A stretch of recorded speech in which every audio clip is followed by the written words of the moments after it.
Here's why I quit YouTube before I even started. And this is probably the first video as well. I started YouTube many years ago and became a big content creator, one that you probably haven't heard of. Well, that's because it hasn't happened as of yet. You see, I started YouTube back in 2014 and spent a lot of time learning how to create. I would spend hours upon hours trying to find the right video idea, and hours upon hours to find the perfect niche, till I realized none of that even matters if you don't even take the action to just click record. I used to sit and dream of what it would be like to be a YouTuber. I was on YouTube as not only a viewer, but a creator during the time where YouTube was at the beginning of its true peak. 2014 to 2015 had lots of established creators, but loads of people that just started, much like how it kind of is today. Except if you weren't on YouTube in 2014, it's kind of just difficult to explain how different the space really was back then.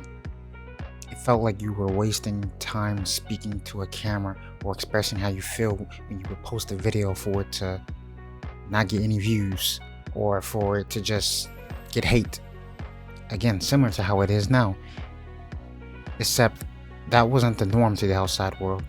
Now YouTube is full of people who want to be YouTubers, and it's the current dream job. It's what businesses are reaching out to.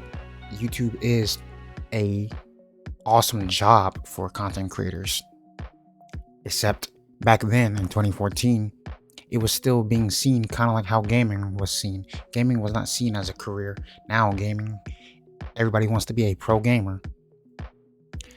Now, almost 10 years later, the space is much different. I mean, YouTube was so scared for the creators, for crying out loud, that in order to help them stop getting canceled or getting hated on, they just simply removed the dislike buttons.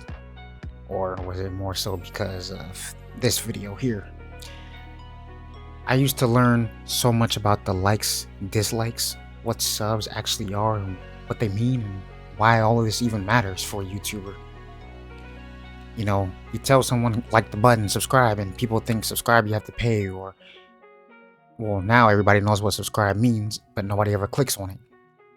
But it's simply because they need to get that engagement. And the engagement is not necessarily just to improve their channel, but it's also so they can, continue to push their revenue. Because, well, for a lot of people, YouTube is their job, it's their career.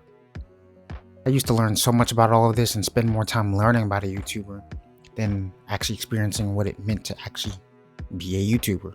You see, there was a point in time that I decided to just say, hey, let me hit record, even if it's just with my phone. And at that time, my phone was not that great of quality.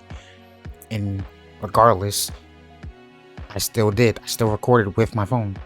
And keep in mind that even though this is 2014, most people still didn't record with their phone. Even back then, people still had the quote unquote best quality, best setup, etc. And not to mention that I was recording gameplay at that.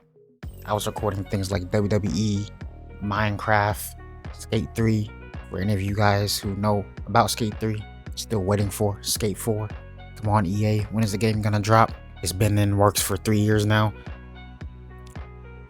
I wanted to be a YouTuber so bad that I didn't care what the quality was or what the quality looked like. From what I remember, I would try to make like tripods out of like a box, put it on like a food stand or something. Like, it was something really dumb. Try to set it next to a glass. You see, a lot of people know about that, but a lot of people don't, because a lot of people think to be a YouTuber, you just gotta have the best quality, or you just gotta have the best type of, camera. But a lot of people simply use their phone. And I was told, just use your phone. So I did. But you see, me trying to have the setup didn't even matter. Me trying to record the videos and trying to get the most views I could get, it didn't even matter. It didn't matter if I had the best setup, the best idea, or the most unique content, which I didn't. All I wanted to do was simply share my endeavors of my favorite video games and share that experience with others. To share my experience of what it was like to go Minecrafting and literally just go through the survival journey. Because Minecraft back then was also a different time as well.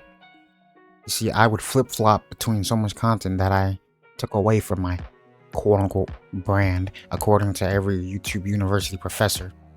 That is until I realized that your brand can be whatever you decide to make it. You see so many creators who have a general category of content with specific topics. Then you have some channels that are extremely targeted to a specific audience, like vegan moms or the sci-fi community who builds projects based on movies. Those are really cool, by the way.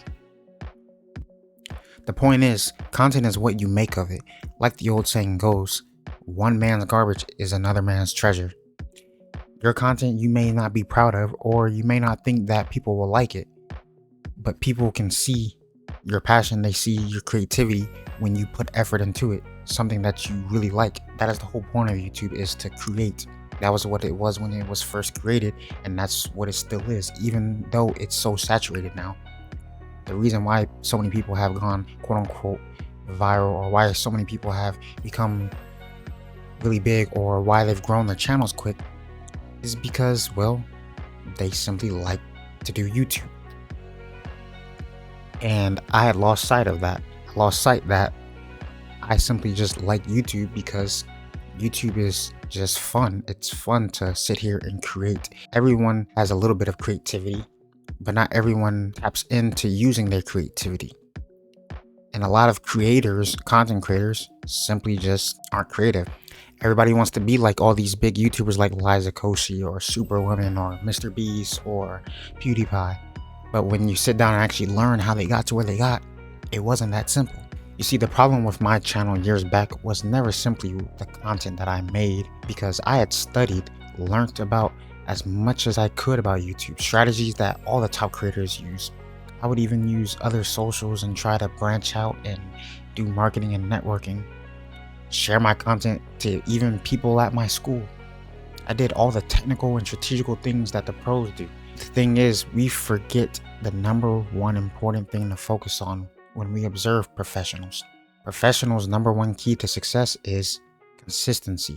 That's right, consistency. My favorite player, Kobe Bryant, stressed this. He showed endurance and longevity and always kept the Mamba mentality. There is no measure of success, because the success is what you make of it. But the way to reach success, no matter what, is consistency. I made this video after coming up with numerous channel names and channel ideas till I realized it's not all that important. Even this outline of this video that I wrote out for the video won't matter until I actually record and edit. Which this brings me to my last and final point. As humans, we tend to overcomplicate things, or sometimes we just simply overwork ourselves instead of working smarter, because we think the harder we work, the better we did, or the more people will appreciate that. Before I decided to make this video, I saw a video from the Think Media YouTube page. One of the members stated that the best thing you can do with content is to stop making videos more difficult for yourself. If you tend to stop making videos or stop during the middle of the process because you don't like to edit your videos, write the ideas, or simply make thumbnails, or even work on the SEO once you post a video, whatever the reasoning is, you just need to not overcomplicate it. And I say this information to myself as well. I'm not just speaking to you guys. One of the most difficult things for humans is to simply start. Don't let analysis paralysis be the reason you don't start your next content creation career, or whatever next journey you want to start, but you continue to psych yourself out before you even start it. I'm not currently with a resume that can back me up making this motivational type of video. What I can say is that I definitely have enough courage to upload this, so make sure to ask yourself the same thing.